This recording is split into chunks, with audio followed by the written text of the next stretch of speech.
Following the horrifying van attack in Toronto this week, in which most of the victims were women, details about the man charged with multiple counts of murder and attempted murder slowly bubbled up. They raised difficult questions about a so-called toxic masculinity, the online groups catering to it, and gaps in our mental health support systems. Joining us now to sort through some of these issues, Judith Taylor. She's a professor in the Women and Gender Studies Institute at the University of Toronto. Jamil Jivani, author, Why Young Men? Rage, Race, and the Crisis of Identity. He's also a visiting professor at the Osgoode Hall Law School. And Jooyoung, associate professor of sociology, Munk School of Global Affairs at the U of T. And we are delighted to welcome you two on the end back to TVO. And you here, I think, for the first time. That's right. Okay, good to see everybody here. We are just going to take a moment off the top here, because Jamil has been on the program so many times in the past, to get him to explain why he is wearing that device around his neck. Go ahead. Yeah, so I wear this to stabilize my spine because I was diagnosed with stage 4 non-Hodgkin's lymphoma cancer a few weeks ago, and it's cracked a couple parts of my spine, so I have to wear this to prevent the damage from getting any worse. How are you feeling? I feel okay. I tell myself, and I think it's relevant to today's conversation, that you have a choice when you face adversity and when you have grievances, however legitimate they might be, to take them in stride and think positively and do something constructive with that energy, or to get angry and blame other people for your problems. And I'm going to do my best every day to take this the right way. Your sunny disposition is a great example for all of us. Congratulations. You're doing great. Thank you. Lovely to see you again. Yeah, Jamil. good to see you too. Okay, Judith, get us started here. You've had actually the misfortune of being in a place before Toronto earlier this week where misery happened on a big scale before. David Attias, 2001. Who was he and what happened? Right. He was a fairly affluent student in Santa Barbara, and he was actually at the City College, but had a very expensive sports car that his family had purchased for him, was feeling lots of anomie, and he drove into a very densely populated student neighborhood called Isla Vista, killing many students. And so after that happened, I taught a large lecture the next day and asked— You were there? Yes, I was a doctoral candidate at the time, and so I asked many of them, did anyone know him? Could anyone have predicted this? Well, some of them said that he was in the hallway with a baseball bat sometimes. Others said that he was making comments about violence. And I said, how come no one ever reported him to a dorm manager? How come no one ever reported him to a professor? And we started to understand how communities could better monitor who is amongst us. So when you compare the aftermath of that situation to the aftermath of, I guess what some people are calling the massacre on Yonge Street this time round, what are you finding? Yeah, well, I would say there's just a kind of ecosystem of male rage that is both shooting and vehicular manslaughter, starting in my attention from Columbine High School in 1999 and moving on. So I think because so many of these massacres happen on campuses, in schools, high schools, elementary schools, and university campuses, I have been tracking and attending to them and thinking about them and how we can prevent them and protect students for most of my career. And people's reaction then and now, how would you compare? Right, so then I think, the governor didn't get involved, the mayor didn't get involved. It was seen as just this aberration. Now that we have this kind of cyclical pattern, it's seen as a national crisis more often. And people try to problem solve, they try to talk about, guns, is that the problem? Mental health, is that the problem? Everyone gets very excited, and then we become calm again, and then this same problem happens again. Jamil, you had this to say in the Globe and Mail earlier this week. We're going to share an excerpt with our viewers here, and then we'll chat a bit about it. Sheldon, let's put this graphic up. Thank you. Following the van attack, Canada's political leaders and most prominent media personalities were rightfully cautious about how they discussed the incident. They were careful to avoid the word terrorism and cut short any speculation that the van attack was connected to other national security threats. Why did you feel it important to mention that? Well, because I think, we look for answers, and sometimes easy answers, after these tragedies. And I think one of the easy answers people were looking for is this, van attack similar to other van attacks you might have seen in Europe or other places that have been connected to jihadists and groups that share that, view of the world. And I think our leaders, our public voices were very good at making sure that without evidence we didn't go in that direction too quickly. But I do think that in being cautious, one of the, we perhaps didn't go so far in explaining how this, without evidence, there's still a moral action here that can be condemned. And that moral action of taking your personal dissatisfaction out on other people is what I think links this to some of the other incidents we've seen. I mean, we don't know exactly what the motivations were behind the van attack yet. We don't know a lot about the accused. But what we do know is that there is a pattern of young men who develop what I would call moral relativism, that because they feel so unhappy with the world, they pick out certain segments of our society or our society at large and say, I am now morally justified to take lives. That is what we knew on Monday. We still know that to be the truth today. And we know that after most tragedies that involve young men expressing rage against innocent people or sometimes not innocent people. Let me ask you a bit of a strange follow-up, because I know my email inbox, I won't say was inundated, but I certainly had some emails from people as soon as this broke saying, well, we know what this is, right? Mm-hmm. This is international jihadism, come to our streets. And certainly on social media, there was a lot of that as well. Turned out not to be the case. Yeah. Strange question. Are you glad it's not that, as opposed to what it may turn out to be? To be honest with you, I look at these things, and for me, it really doesn't matter so much what the motivations are. I mean, I think it's important that we understand what ideologies are at play in our society and what is turning personal anger and resentment into violence.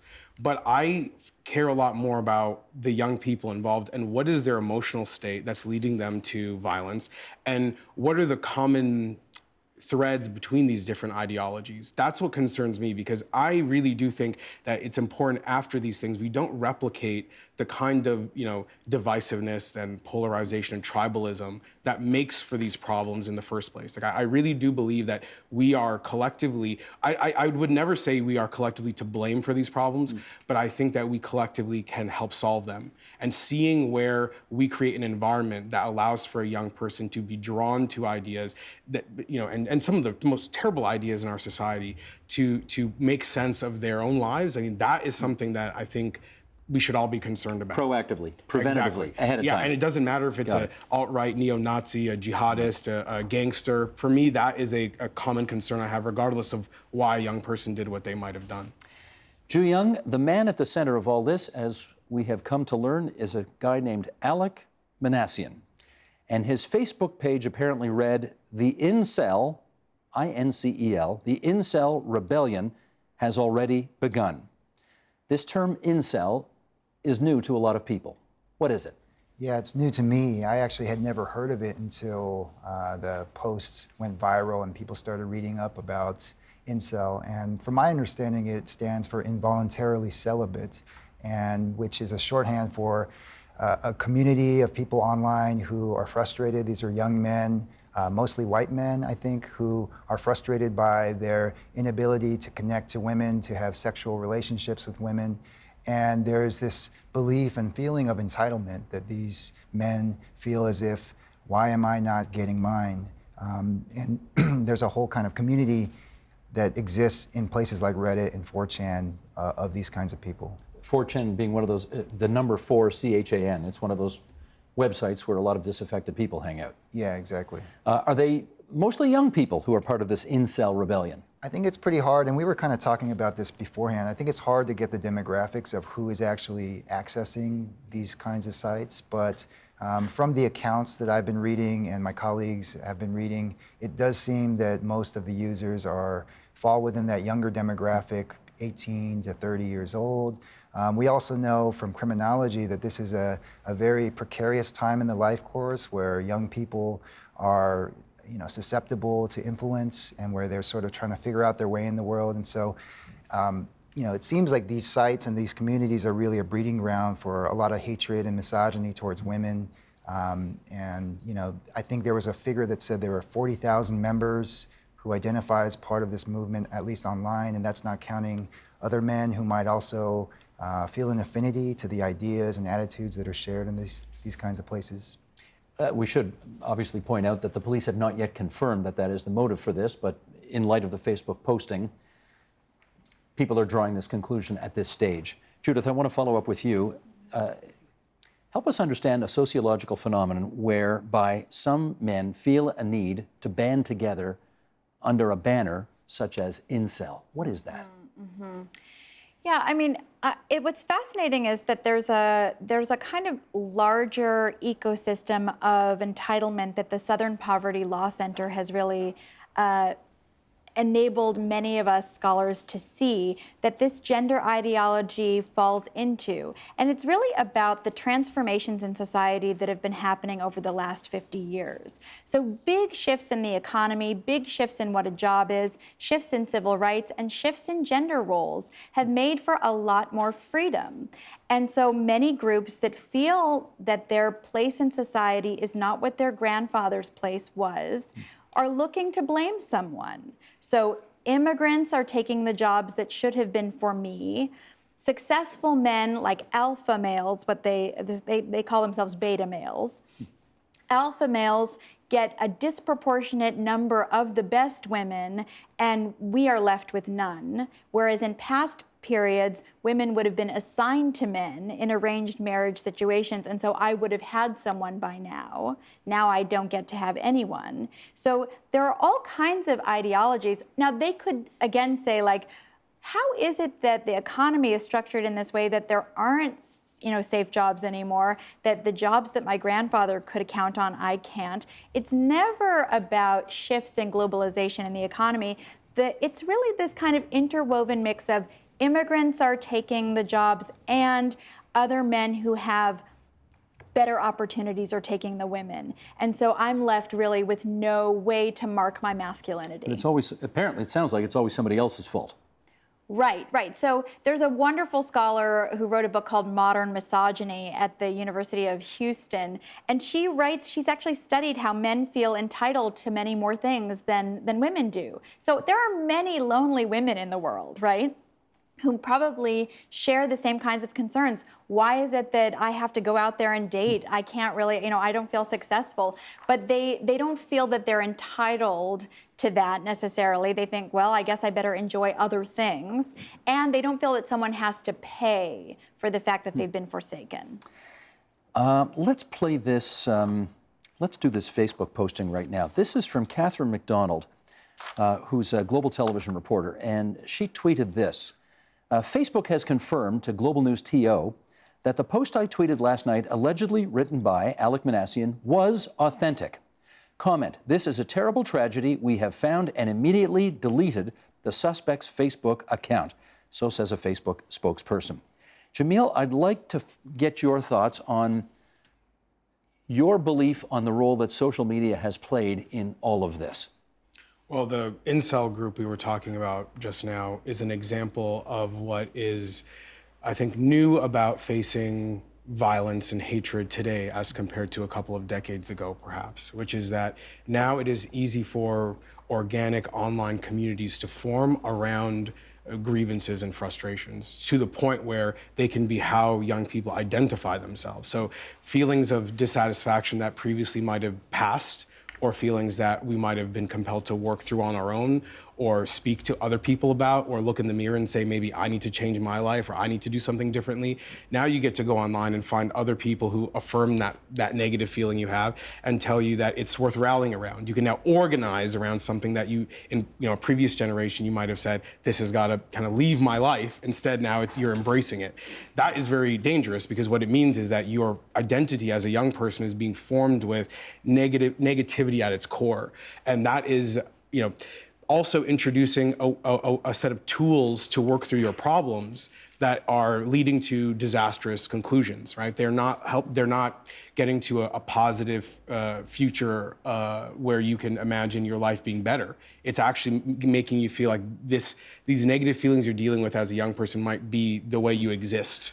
And that is a scary thought, because that is partially how a young person acts in ways that bring finality, right? That you are so angry now that you're going to make decisions and commit to behaviors that might determine the rest of your future. And the idea that you know yourself well enough that you can commit to that kind of decision making is scary to think a young person thinks that way, but that's the reality of how so many are feeling right now. Either of you two a big Facebook person? A little bit? A little bit, yeah. A little bit of Facebook. I wonder whether you thought it was wise for Facebook to delete the account and take it down right away, in as much as if people were able to look at his account, they might learn something more about him that might be helpful in all of this? I don't know. What do you think? I mean, my suspicion is that Facebook is in this kind of damage control mode after all of the revelations about, Russian meddling in the U.S. elections. And so I think they're trying to do everything they can in this moment to spin PR that's positive in their image. But if I could just go back to the point to add a little more nuance to this discussion about incels and online forums. So I know that in this moment we're sort of hyper aware of the dangers of these forums, and that we have an example of a person who may have been incited to violence because he's being encouraged by others who share his kinds of attitudes towards women or towards the world in general. But there's another side to these forums as well, and we know, for example, that the vast majority of people who identify with this group or who even hold despicable views towards women and towards racial minorities will never go out and do a mass killing, right?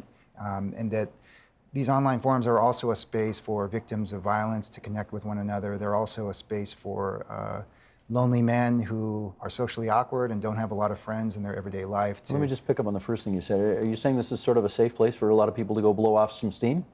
It can be, and I guess I'm just saying I'm hesitant to paint Reddit and 4chan with a really broad brush in this moment. I know that I think there should be monitoring for activities that might lead to actual violence. That's for sure. But the average person who's going on to these sites is not necessarily going to be the next van attack person or serial killer. Oh, well, let me take it even further, Judith. Do you think that these online communities actually play some constructive or positive role in society? I mean, those I don't know. I think the kinds of new, vocabulary matters. Shaping a culture and building a culture matters, right? And the kinds of violence that it's talked about, like women need to be killed and then you need to have sex with them. The graphic nature, the calling women femoids or fembots, like thinking about it's processes of dehumanization that then enable people a language to think about. And additionally, when he said it's the rebellion, there's a militarized language used throughout this. I'm the soldier, I'm reporting to the sergeant, we're having an insurrection, we're having a rebellion, it's war.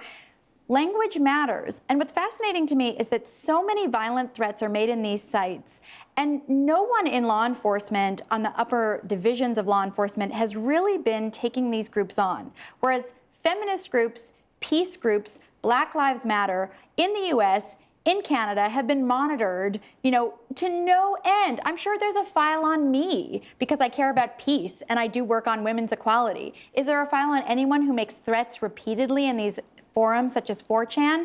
Not at all. So we are behind in terms of monitoring, in terms of evaluating what is a real threat of violence and what is a real threat to innocent people in society. If you ban an online community, does that achieve anything?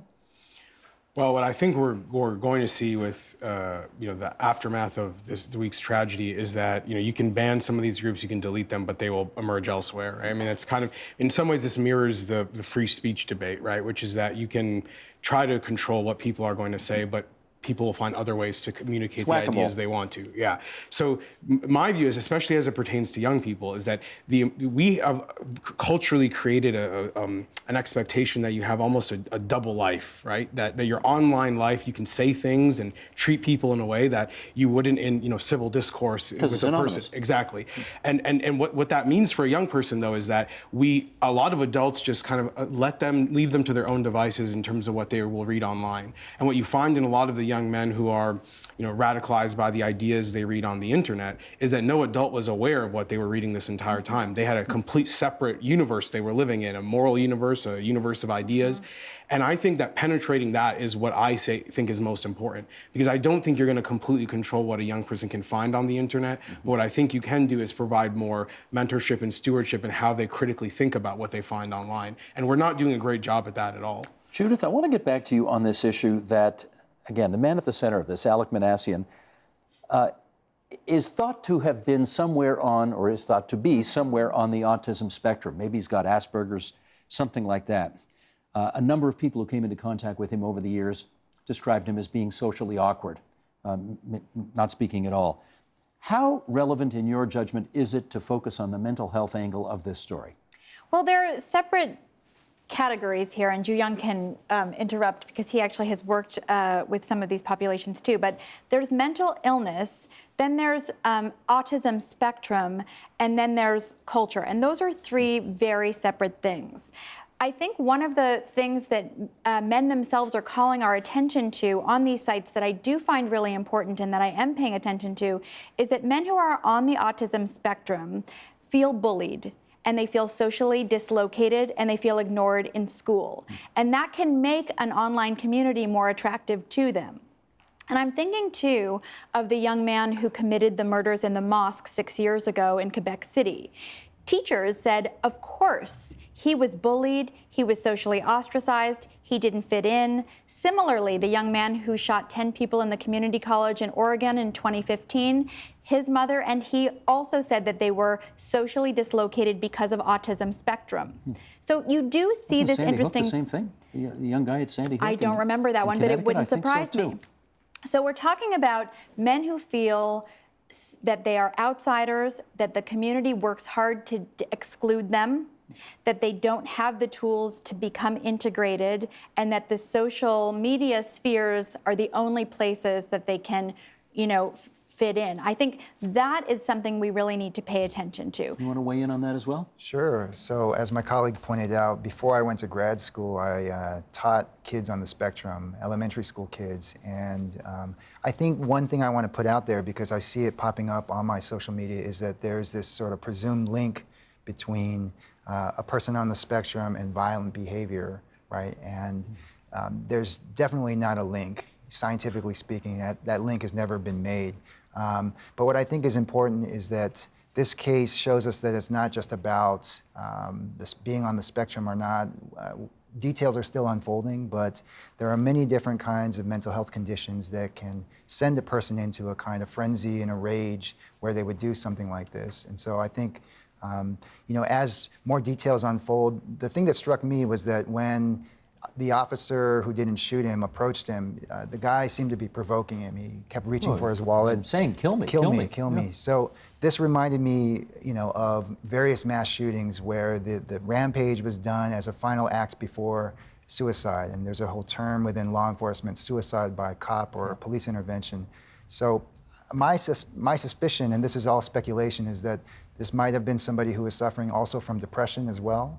And we know, again, that depression does not necessarily cause violence, but it's one of many different kinds of things that can push somebody closer to this edge. Judith, I do want to follow up with this angle because I hear from teachers who, feel very overburdened and who say, you not only want us to teach English and math, but you want us to be kind of surrogate parents for kids and, be on top of everything that goes on in their lives. Anyway. Bottom line, is it reasonable to expect the education system to take on this added role now of being able to sort of figure out who's going to be the next kid that snaps and takes out a whole bunch of people in a van? Right. I do think teachers and parents are not doing their jobs in this regard. I do think that too many of us see an alarm bell and just kind of are overwhelmed by the work. And I think if teachers thought of calling parents for 20 minutes every night. After dinner, call parents, anyone that you think, this is just not going well. I really need to set off alarm bells here. I need to create a bridge of communication between me and the family. I need to make sure, I need to get a better sense of what's going on there. I need to bring in health professionals. There are social workers, there are psychologists at the schools. Isn't that what teacher-parent meetings are for? Isn't that supposed to happen then? Right. I think it has to happen much more regularly. That teachers should just think of contacting parents as a kind of habitual part of the job. Here's Jonathan Kay writing in the National Post today. Sheldon, let's bring this graphic up. Just as many Canadian Conservatives treated Parliament Hill killer Michael Zehaf-Bibeau as a one-man vanguard for a coming Islamist insurgency, social media this week was afire with claims that Minassian is a men's rights culture warrior channeling a cult of toxic misogyny. It all reminds me of the hysterics who responded to the 1999 Columbine High School massacre by insisting that Eric Harris and Dylan Klebold were goth occultists and trenchcoat mafia members waging a terrorist war on jocks and Christians. Jamil, everybody's searching for an explanation, right? We all want to know why. You know, if there's no explanation eventually, maybe the cops will get to the bottom of this eventually, but maybe they won't. And maybe we aren't going to know. How do we process all of that if at the end of the day there's no answer? I think it's scary for a lot of people to think we might not have an easy explanation for this, and that there might not be a very clear cause and effect that we can point to. You know, actually on Monday, the day of this tragedy, one of the Paris attackers from 2015 was sentenced, and that headline kind of got lost in all the news.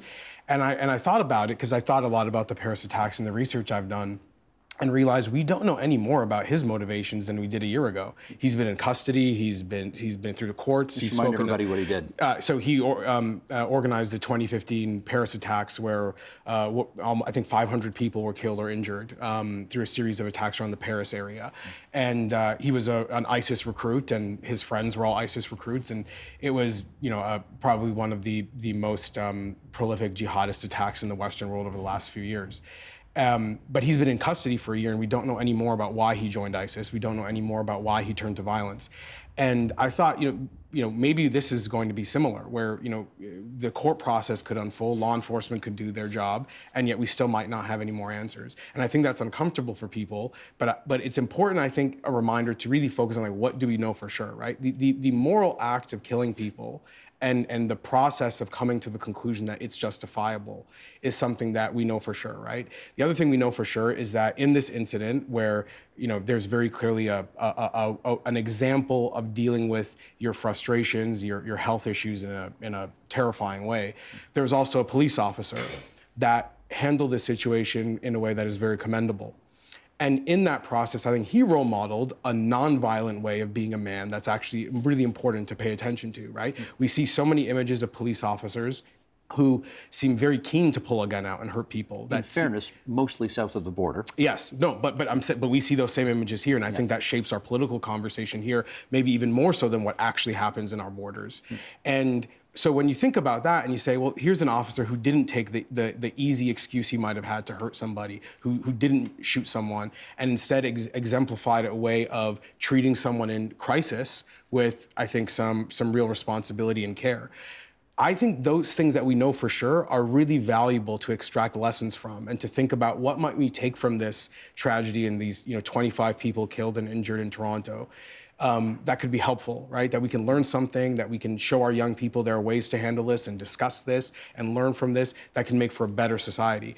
That's what we know for sure. And I think focusing on what we know for sure is, like, we don't spend enough time on that, but I think there's actually far more to gain from it than maybe theorizing things and letting our minds travel to places we don't necessarily have evidence to go to. Jooyoung, 30 seconds to go. So I think just to build on my colleague's point, another thing we know for sure is that this person, had an affinity to the incel movement, and we know for sure that there are lots of men who feel alienated and lonely.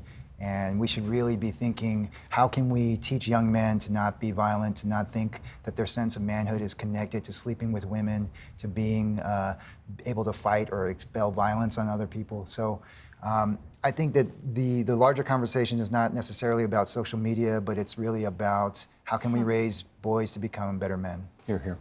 Thanks, everybody, for this. Really grateful for your time tonight here on TVO. Jamil Jivani, visiting professor from Osgoode Hall Law School, and whom we wish a speedy recovery from all of the challenges you are facing right now. Thank you, Jamil, for coming in tonight. Judith Taylor from the University of Toronto's Women and Gender Studies Institute. Jooyoung Lee, Munk School of Global Affairs at the U of T as well. Thanks, everybody. Thank you. The Agenda with Steve Bacon is brought to you by the Chartered Professional Accountants of Ontario, helping businesses stay on the right side of change with strategic thinking, insightful decisions, and business leadership. Are you on the right side of change? Ask an Ontario CPA.